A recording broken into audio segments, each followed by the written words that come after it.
Olá pessoal, tudo bem?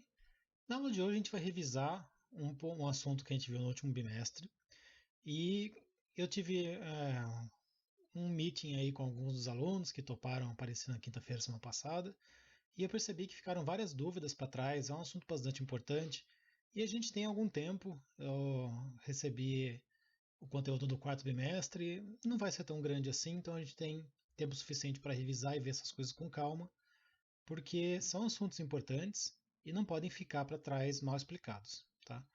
Então, na aula de hoje a gente vai falar sobre algumas das características, a gente vai começar essa revisão hoje, vai terminar na semana que vem, e a ideia hoje é trabalhar principalmente o DNA, tá? Vamos ver até onde a gente consegue ir. Vou tentar manter o vídeo curto, colocando alguns exercícios que vocês pediram lá no nosso grupo do WhatsApp. Bom, vamos olhar o DNA então com calma, para a gente entender bem a estrutura dele, porque depois que entende a estrutura dele, a gente entende as coisas que ele faz. Então, lembrando, o DNA, a gente pode representar ele por essa imagem que vocês já viram, dessa espiral, dessa escada de corda em espiral, tá? Ele é formado pela repetição de quatro moléculas bem pequenininhas, que a gente chama de nucleotídeos, e você tem duas fitas de DNA, feitas de nucleotídeos cada uma delas. E para você manter essas duas fitas de DNA estável, você precisa que o nucleotídeo que está numa fita tenha uma interação estável com o nucleotídeo que está na fita correspondente. Tá? Então, quando eu estou falando de ligação estável, não necessariamente é uma ligação covalente, porque não é, mas é pelo menos ali uma interação em que os dois nucleotídeos se mantêm pelo menos atraídos um pelo outro. Quando a gente olha esses nucleotídeos de perto, então, a gente vê que eles são moléculas pequenas, eles são formados por três regiões distintas, duas dessas regiões estão em todos os nucleotídeos e uma delas varia formando os diferentes tipos. Tá?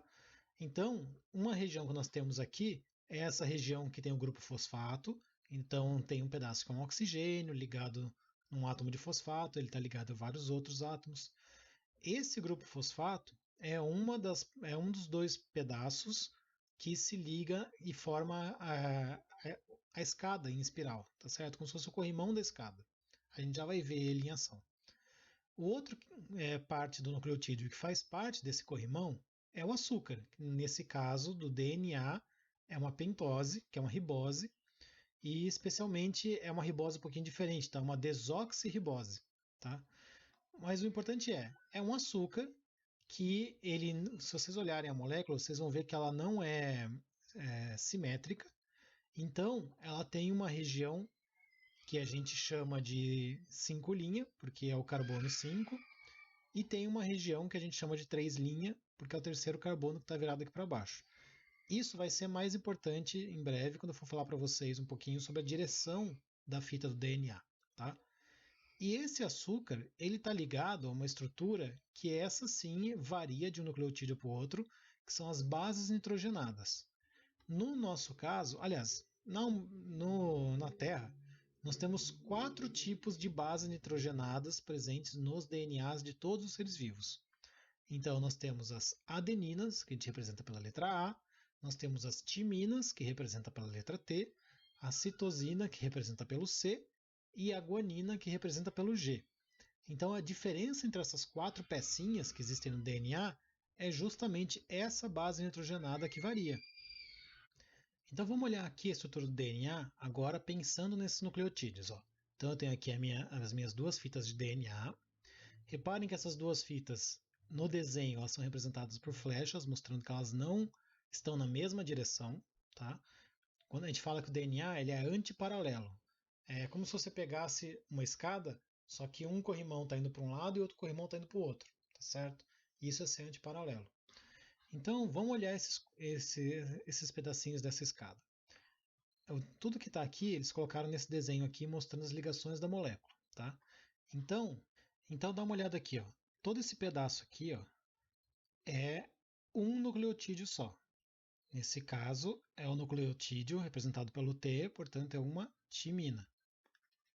Quando a gente vai olhar aqui na frente, essa timina ela está interagindo com esse outro nucleotídeo, que a gente chama de adenina. Por isso que ele está representado pela letra A.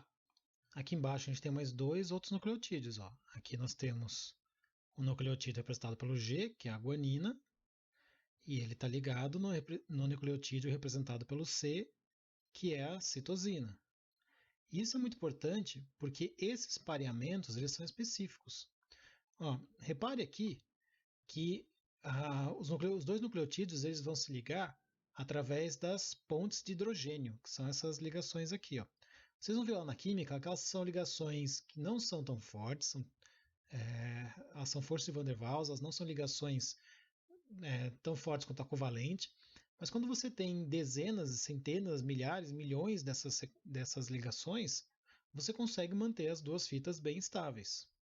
E é justamente pelo formato dessas pontes de hidrogênio que você não consegue variar essas ligações, porque essa adenina só vai conseguir formar essas pontes de hidrogênio com a timina.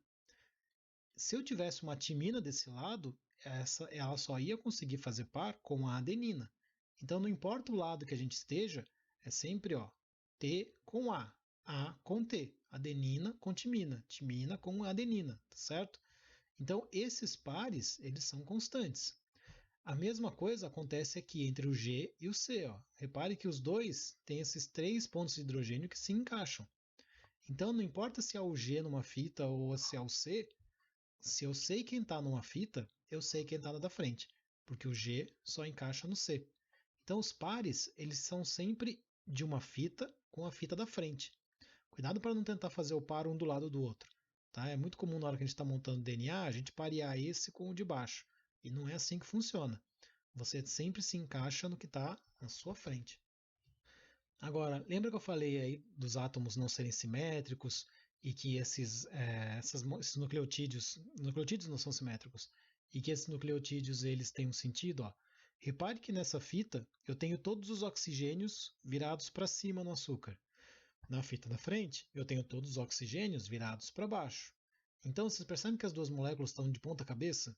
Uma está virada para um lado, outra está virada para o outro. É assim que as nossas moléculas se encaixam. E como eu mostrei para vocês que esses átomos eles são direcionais, eu não falei que tinha o átomo 5' aqui, e aí tinha o átomo 3'. Como esse átomo 5 está para cima e o 3 está para baixo, eu sempre vou falar nessa fita que o 5 está num lado e o 3 está no outro. A fita da frente é ao contrário. Repare que aqui o 5 está para cima. Aqui o carbono 5 está para baixo e o 3 está para cima. Então, nesse caso, eu vou colocar o 3 em cima e o 5 embaixo. Isso é importante por quê? Porque na hora que a gente vai copiar esse DNA, a gente vai fazer uma fita nova, o nosso corpo só consegue colocar moléculas novas numa das pontas, que depois eu vou mostrar para vocês. Tá? O importante é, nós temos que saber qual é a direção desses átomos, desses nucleotídeos, para poder saber que fita que a gente está trabalhando. Se é a fita que está 5', 3' ou 3', 5'. E isso vai ser importante na hora de ler o DNA, tá bom? Por enquanto, guarda essa informação, que toda nucleotídeo se prende no próximo, e essa ligação é sempre um grupo fosfato está preso num açúcar. Esse açúcar está preso no fosfato. Esse fosfato está preso num açúcar. Então é sempre essa alternância de grupo fosfato, açúcar, grupo fosfato, açúcar, grupo fosfato, açúcar. Lembra que eu falei que o grupo fosfato e o açúcar formam corrimão? É assim que eles formam corrimão. Se você olhar, o que está se repetindo é sempre esse pedaço aqui, tá bom? Então, quem que vai fazer o degrau? O degrau vai ser aqui o par de bases. As duas bases nitrogenadas que formam os pontos de hidrogênio, então elas fazem um parzinho. E esses parzinhos é sempre A com T, C com G, no DNA. Beleza? Agora, se eu tenho uma fita dupla de DNA e eu tenho de um lado um monte de letrinhas, e melhor ainda, eu sei que essas letrinhas só formam pares específicos, então é A com T, T com A, C com G, G com C. Se eu tenho esses pares específicos, como é que eu vou fazer para pegar esse DNA e copiar ele, fazer esse DNA virar 2? Bom, aí tem um ponto importante. Se eu tiver uma das fitas, eu consigo usar ela para descobrir a próxima. porque essa uma das fitas só encaixa de maneira específica, certo? Então, o que o nosso corpo faz? Nosso corpo vem aqui e separa essas duas fitas. E quando ele separa essas duas fitas, eu consigo usar essa fita que sobreviveu, então aqui, ó, por exemplo, eu posso usar esse pedaço para deduzir quem que eu tenho que colocar na fita da frente. Por que consigo fazer isso? Porque os pares são específicos. Então, eu já sei que se eu tenho um A na fita que é original, na fita molde, na outra, na fita nova que eu vou ter que fazer, eu vou colocar a letra T, que é a que encaixa nela. Se eu tenho um T na original, vou colocar um A na nova, C com G, G com C. Então, o seu corpo, olhando as fitas velhas, ele deduz o que ele tem que colocar. Então, se tem um T, lá tem que ter um A vai ser T, G vai ser C, C vai ser G. Então, o que eu fiz? Eu separei as duas fitas de DNA, usei a metade da fita velha para deduzir que nucleotídeo que eu tenho que pôr na fita nova. É por isso que a gente fala que a duplicação do DNA ela é semi-conservativa, porque eu sempre vou guardar metade da fita velha, que é justamente quem eu vou usar para poder me mostrar como eu faço a fita nova.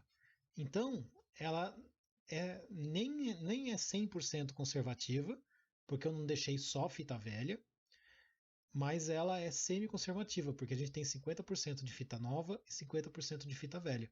A gente não descarta a velha. Não é que a gente vai ler a fita velha, jogar lá fora e fazer duas novas. Tá? A gente incorpora a fita velha nas novas. Agora, por que funciona aquele negócio do carbono 3, do carbono 5? Tá? Por que aquilo é importante? Então aqui nós temos o nucleotídeo. Ó. E aí qual que é a questão? O nosso corpo sempre vai colocar esse nucleotídeo novo na ponta 3 linhas sobrando. Por quê? Porque quando a gente olha o nucleotídeo fora do DNA, nucleotídeo solto, ele tem aqui na ponta vários grupos fosfato. Tá? E esses grupos fosfato, quando a gente faz uma reação e tira eles, essa reação já gera energia para permitir a esse fosfato, que agora ficou sozinho, se ligar em alguém. Então, esse fosfato que está aqui precisa grudar em algum lugar. É por isso que a gente vai pegar e vai colocar sempre nessa ponta aqui. Ó. A gente não vai colocar na de baixo, porque esse cara já está sozinho, já gastou a energia dele. Tá? Então, a gente sempre vai colocar aqui. Aí, quando pegar o próximo, vai colocar aqui em cima. Então, olha como ele foi colocado aqui, olha como ele encaixou. Tá certo? E por que coube esse nucleotídeo aqui? Porque se eu tenho uma timina do outro lado, eu só posso colocar uma adenina. Qualquer outro que eu tentar colocar, a ponte de hidrogênio não fecha. E aí o nosso corpo vai passar aqui e ter que substituir esse nucleotídeo que está errado. Tá? Então, é muito importante por quê? Porque o nosso corpo sempre faz o DNA colocando na ponta 3 linhas. É por isso que a gente fala que o sentido de produção do DNA é 5 linha, 3 linha. Então é sempre você pegar a ponta 5, grudar na 3. Então você está sempre colocando nessa ponta daqui, tá bom? Isso vai ser importante na hora que a gente vai pegar esse gene e vai começar a transcrição dele. Então imagina o seguinte, imagina que eu tenho aqui no meu DNA uma sequência de DNA que codifica uma característica importante. Ou seja, essa fita de baixo aqui, ela é o alelo do gene, tá certo? E ela está indo no sentido 5 linha para o 3 linha. Isso quer dizer que eu vou ler sempre do 5 para o 3. Se o gene está na fita de baixo, eu leio da esquerda para a direita. E se o gene estivesse na fita de cima, eu tenho que ler do 5 para o 3 do mesmo jeito. Então eu ia ler da direita para a esquerda, que nem um mangá, tá bom? Então você sempre vai ler do sentido 5 para o 3, do 5 para o 3. Ah, mas espera aí, a gente está colocando a gente está lendo aqui a fita de cima. Bom, vamos lá.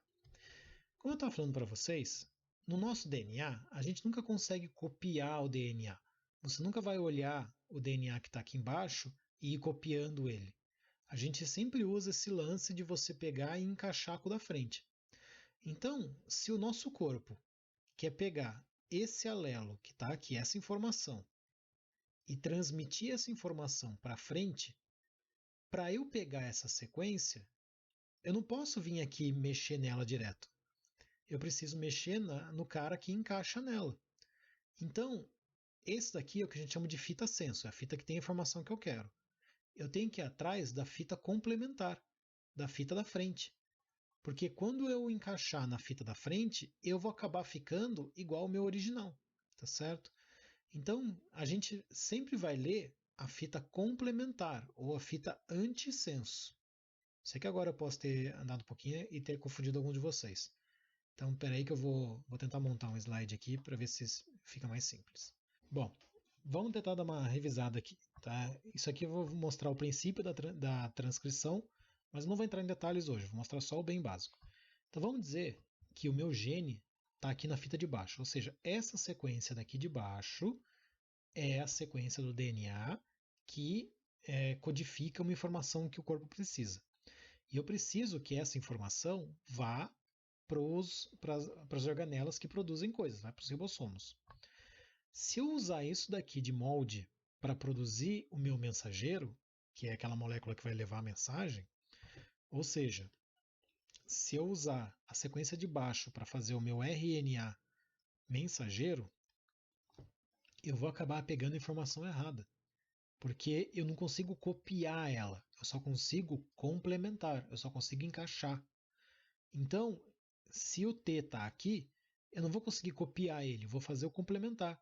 Eu vou fazer A, aí o A eu vou ter que encaixar um U, porque eu estou falando de RNA, eu vou rever isso na próxima aula. Um G com C, C com G, A com U, T com A, C com G e G com C. Tá vendo? Essa sequência que eu formei, no fim das contas, não tem absolutamente nada a ver com a original que eu quero levar para frente. Então eu não posso usar a minha fita original, a minha fita senso, para copiar essa mensagem. Eu preciso usar a que encaixa nela. Então agora eu vou usar a de cima, tá? E olha como vai ficar. A encaixa no U, T com A, G com C, C com G, G com C, T com A com U, G com C e C com G. Olha como essa sequência de cima ficou muito mais parecida com o meu original do que se eu usasse a sequência de baixo. Então, eu não vou parear com a minha fita senso, com a minha fita do gene. Eu vou parear com complementar com ela, que é a antissenso. Outra coisa importante, o meu RNA também tem que ser do 5' para o 3'. Então, para eu continuar no sentido correto, eu vou ter que usar essa sequência. Eu vou ler o 3' para 5' para eu colocar na ordem correta. Então, eu vou lendo em cima, mas eu vou montar sempre do 5' para o 3'. Vocês tinham ficado isso claro nos outros vídeos, mas 5', 3' é o sentido que eu ponho nucleotídeos novos, tá? Não é o sentido que eu leio o DNA. Como o meu gene está no 5', 3', correto, só que como eu não vou conseguir, não vou usar ele direto, eu vou ler com o de cima. E essa sequência aqui, na prática, ela é uma sequência que não codifica nada, tá? Ela só vai servir de molde para eu montar a sequência correta, que é a de baixo. Tudo bem? Gente, se ficar dúvida sobre isso, manda mensagem para mim depois, que a gente vai tentando tirar e na próxima aula a gente vai fazer um meeting e tira a dúvida disso aqui de novo. E só para a gente fechar, por que esse sentido da seta é importante, é porque justamente por causa dele, que na hora que a gente vai copiar o DNA, a gente tem que fazer um trabalho um pouco mais complicado. Porque quando eu vou abrindo o DNA e vou anotando, beleza. Uma das pontas do DNA eu consigo, como eu falei, eu vou lendo sempre no sentido oposto, né? Então o 5 está aqui em cima e o 3 está aqui. Então, beleza, eu vou ler o DNA nesse sentido e aí eu consigo colocar na ponta 3' aqui. Quando eu olho para outra fita, essa fita de baixo, ela está indo na sequência correta. Então, eu vou precisar colocar os meus nucleotídeos na contramão. Lembra? Se aqui em cima o 5 vai para longe da abertura, embaixo ele também vai longe da abertura. Então o que eu tenho que fazer? Tenho que fazer esses fragmentos de Okazaki, que é o meu corpo colocar alguns nucleotídeos, aí ele bate. Aí ele vem, pula de novo e coloca os próximos. Aí acaba. Aí ele tem que o tempo inteiro fazendo isso. Porque se você lembrar, essa fita está duplicando o DNA inteiro. Então a gente vai abrindo o DNA e enquanto um a gente coloca na sequência certa, o outro a gente tem que ir indo colocando na contramão. Tá bom? Isso aqui não é muito comum de perguntar no vestibular, mas se falar em fragmentos de Okazaki, você tem que ter pelo menos ouvido falar em algum momento. Tá? Para quem ainda tiver muito em dúvida, tem um vídeo no YouTube chamado Do DNA à Proteína, Mecanismo da Transcrição e Tradução do DNA em 3D. Eu vou colocar o link na descrição do vídeo, tá? E no Classroom. E vocês entrem aqui no vídeo para assistir. Eu não posso me apropriar do vídeo, mas vocês vão ter vários links para vocês acessarem. E é um vídeo que mostra legal todo esse passo de você pegar o DNA e você duplicar ele, ler o DNA e por aí vai, tá? E para a gente terminar, vocês tinham pedido alguns exercícios, então eu vou fazer alguns exercícios que são os mais típicos, tá? Esse daqui é um clássico, aparece sempre, e ele parece muito assustador, mas ele é muito fácil de fazer, tá? Então o que ele está falando aqui? Ó? Bom, se eu tiver uma sequência de DNA de fita dupla, ou seja, eu tenho um DNAzinho e eu estou usando as duas fitas do DNA. Esse DNA total tem 240 nucleotídeos. Como a gente está falando de duas fitas, então eu tenho 120 numa fita e eu tenho 120 na outra. Tá?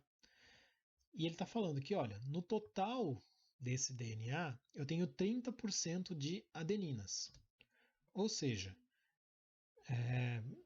juntando os As de todos os lados, isso equivale a 30% de todas as letrinhas que eu tenho. Tudo bem? Aí ele pergunta, quantas guaninas eu vou ter? E aí você fica com aquela cara de, meu Deus, da onde veio essa guanina? Que está perguntando? E, gente, isso é um exercício simples que está brincando com o lance dos pares. Se ele falou que ele tem as duas fitas de DNA, lembra que eu falei para você que o A só encaixa no T? Então, se eu tenho 30% de adeninas, quem que está encaixado nessa adenina? 30% de timinas. Certo? Porque é sempre A com T. Isso significa que já foi aqui, ó, 30% de um, 30% do outro. Deu 60%. Então, 100% menos 60% vai sobrar 40% para os meus outros nucleotídeos. Quem que vai ter que receber esses 40%? Tanto a citosina quanto a guanina. Então, é 20 para cada um, certo? Agora, uma regrinha de 3. Tá?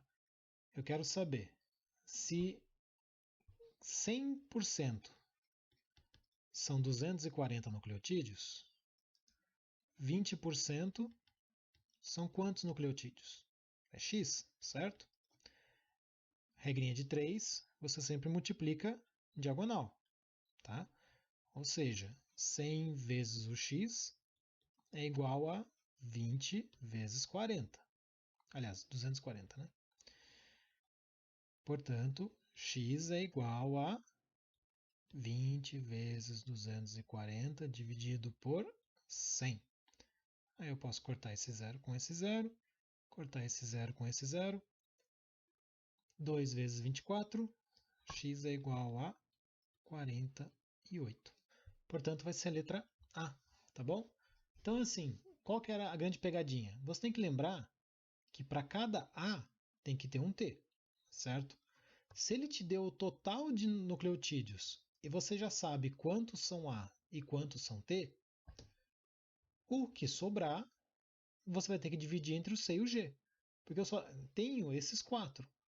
Então, um jeito fácil de você fazer isso é sempre montar isso daqui, montar esse DNAzinho genérico, certo? Porque se ele está falando a porcentagem não numa fita, você está falando a porcentagem total, tá? E essa é a grande pegadinha. Se ele está falando o total nas duas fitas, é uma coisa. Se ele falou o total em uma fita, é outra. como é que eu podia... Então, qual que é a ideia, né? Vamos dizer que eu tivesse... Vamos pegar outros valores, vai. Vamos dizer que eu tivesse só 100 nucleotídeos, tá certo? E ele falou para mim, olha, desses 100 nucleotídeos, 29 são adeninas, certo?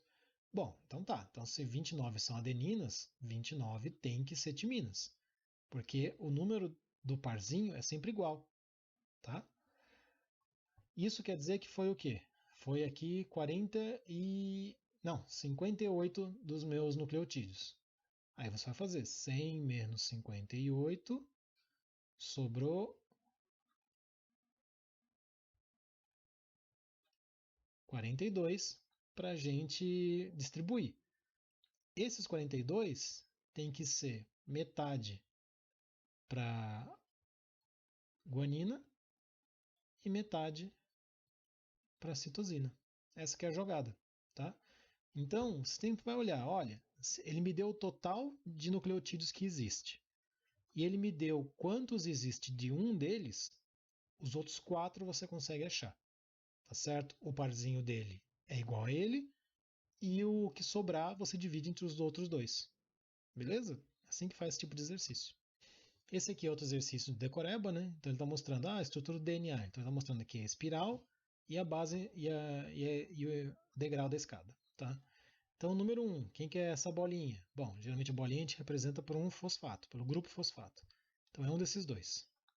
Quem que é o 2? Ah, é o meu açúcar, a minha desoxirribose. Então, letra C. E o terceiro é a base nitrogenada, que é quem vai ficar, é a minha letrinha, né? Quem diz para mim que letrinha que vai ser, tá? Faço. E aqui é outro exemplo também de exercício mostrando pareamento. Então, uma história gigante, blá blá blá blá blá, não interessa. Sabendo que o DNA não interessa. O esquema abaixo que representa o pareamento típico das bases, ou seja, o desenho que mostra os pareamentos corretos é qual? Bom, então vamos olhar. C com G, beleza. A com T, beleza.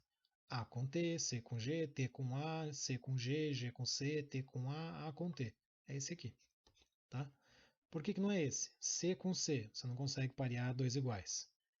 A com G não forma também as pontes de hidrogênio. T com G também não forma as pontes de hidrogênio, porque o G precisa de 3, o T só tem 2. E o G precisa de 3, o A só tem 2 também. Tá bom, gente? Então, assim, são esses exercícios que tem sobre estrutura do DNA. Não vai variar muito. Bom, pessoal, isso foi só uma revisão para vocês olharem o DNA um pouquinho com mais clareza, caso o outro vídeo não tenha ficado muito claro. A ideia é me mandem mensagem se tiverem dúvidas e a gente vai tentar fazer mais alguns encontros semanais aí para quem continuar com dificuldade, tá? Mas o segredo é você tem que pensar nos parzinhos, tá? Então isso aqui é o grande segredo. Se você tem uma letra T de um lado, só pode ter a letra A do outro. Se tiver um G de um lado, só pode ter um C do outro. Uma fita de DNA vai para um lado, a outra fita de DNA vai para o outro. Por que isso é importante? Porque eu só consigo colocar a letrinha nova na ponta 3. Então eu tenho que saber para que lado que eu estou indo, tá? Então, sempre que eu estou fazendo um DNA novo, o DNA novo vai sempre do 5 para o 3, porque eu tenho que colocar nessa pontinha O aqui o meu nucleotídeo novo, tá bom? Esse é o grande segredo. Não esquece que o DNA é semi-conservativo, porque eu vou aproveitar metade da fita velha para fazer as fitas novas, tá? E na próxima aula a gente vai ver esse negócio da transcrição aqui com calma. Mas o importante é, se a minha sequência está nessa fita aqui, eu não posso usar ela de molde, porque senão eu vou pegar a fita errada, tá certo? Então, para fazer ela de novo, eu preciso usar a que encaixa nela.